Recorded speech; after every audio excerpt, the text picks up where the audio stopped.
मैं आपको कहना चाहता हूं, और वो ही अपना ले, यकीनन आपका खाना और आपकी जिंदगी बदल जाए। हालेलुया। कितने चाहते हैं आज आपकी जिंदगी बदल जाए? Praise the Lord. आए मेरे साथ देखें बुक ऑफ यशायाह की किताब, उसका चैप्टर 43 और उसकी 18वीं आयत में पढ़ने लगा हूं। खुदा के पाक कलाम में लिखा है, यशायाह की किताब उसका 43 और उसकी 18वीं आयत में लिखा है। मैं चाहता हूं मेरे पीछे पढ़ें, कुछ वक्त हम इसमें गुजारेंगे, फिर आगे भी हमारा जब पढ़ेंगे। यानी खुदावन यूं फरमाता है, चलो मैं की क्या थी तुम्हें पढ़े एक ही नहीं, और जितने एका होते बरकत है, तब मैंने कुछ एका कर देंगे नहीं। यानी खुदावन यूं फरमाता है कि पिछली बातों को याद ना करो और कदीम बातों पर सोचते ना रहो। देखो मैं एक नया काम करूंगा, अब वो ज़हूर में आएगा, क्या तुम उससे नावाकिफ रहोगे? हाँ मैं बियाबान में करा और सहरा में नदियां जारी करूंगा। खुदा इस कलाम का वसीला हम सबको बरकत बख्शे, आमीन। यशायाह की अगर आप हिस्ट्री देखें, पूरी किताब को पढ़ें, तो आपको पता चल जाएगा कि यशायाह के जमाने के अंदर मायूस लोग भी थे। ये नबी था और शाही घराने से ये इसका तलक था, ये खाते पीते घराने से तलक रखता। यशायाह की बात है।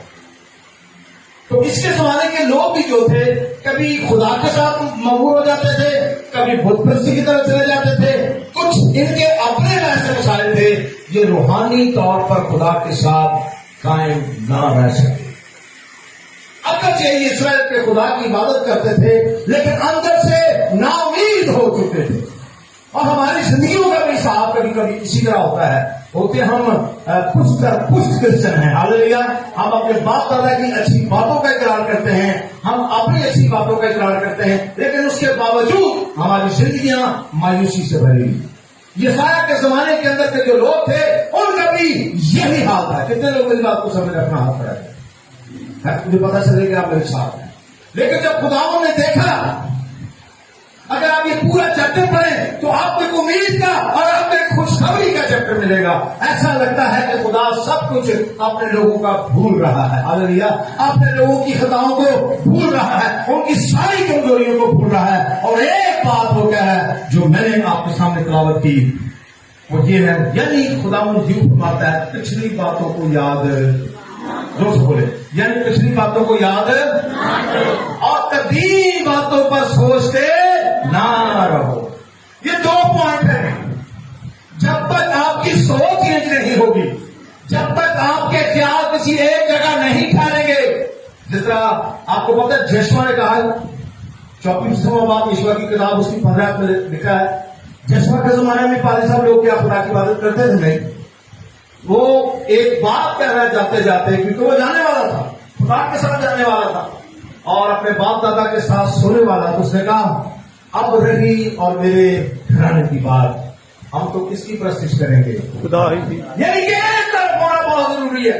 और वो दूसरों को कहता है, मैं जानता हूं तुम खुदा की प्रस्तिश नहीं कर सकते, क्योंकि मुझे पता है कि तुम फिर जाते हो। जशवा 24वां बाप पढ़े तो आपके साथ सिचुएशन का पता चल जाएगा। लेकिन खुदा यहां यशायाह के वसीला से, और आज खुदा हमसे बात कर रहा है, पिछली बातों को याद, एक सोच रखोगे खुदा मेरे साथ, और वो मेरे सारे गुनाह, मेरी सारी कमजोरियां जो है उसने उठा ली। अब मुझे जो है अब नए तरीके से खुदा के साथ चलना है, मुझे खड़ा होना है। अगर अक्सर तरह से जिस चीजों को मैं मांग रही हूं, अगर आज तक मुझे नहीं मिली, तो शायद यही वजह है कि मेरी सोच अभी तक नहीं बदली। मैं चर्च में बैठा तो होता हूं या बैठी तो होती, लेकिन मेरी सोच सही हो। इन खुदा फरमाता है, पिछली बातों को याद ना करो और कदीम बातों पर सोचते ना रहो, और देखो मैं फिर क्या करूंगा जी, एक नया काम करूंगा। न्यू वर्किंग, मैं नया काम करूंगा। आप अपने बहन भाइयों को समझाते हैं बार बार, यार ये काम छोड़ दे, तो मैं तेरे लिए कुछ करता हूं, ये जिस्मानी बात है।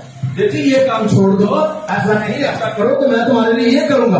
और जब तक वो छोड़ेगा नहीं, क्या आपका दिल उसके लिए खुलेगा? बोले, आप उसकी सारी खताएं भूल जाएंगे, आप उसकी सारी नाफरमानियां भूल जाएंगे, क्योंकि उसने आपकी बात मान ली। हालेलुया। और फिर प्रैक्टिकली उसकी फेस रीडिंग से पता चल जाएगा अब ये पहले जैसा नहीं रहा। हालेलुया। और फिर वो बाप जो है अपनी बेटी पर, अपने बेटों पर शफकत का हाथ रखेगा कि चले गुनाह इसने बहुत कर लिए, बहुत हो चुका, बहुत हो चुका, लेकिन अब जो है मैं इसकी जिंदगी में काम करूंगा। हाँ, मैं बियाबान में राह और सहरा में क्या करूंगा?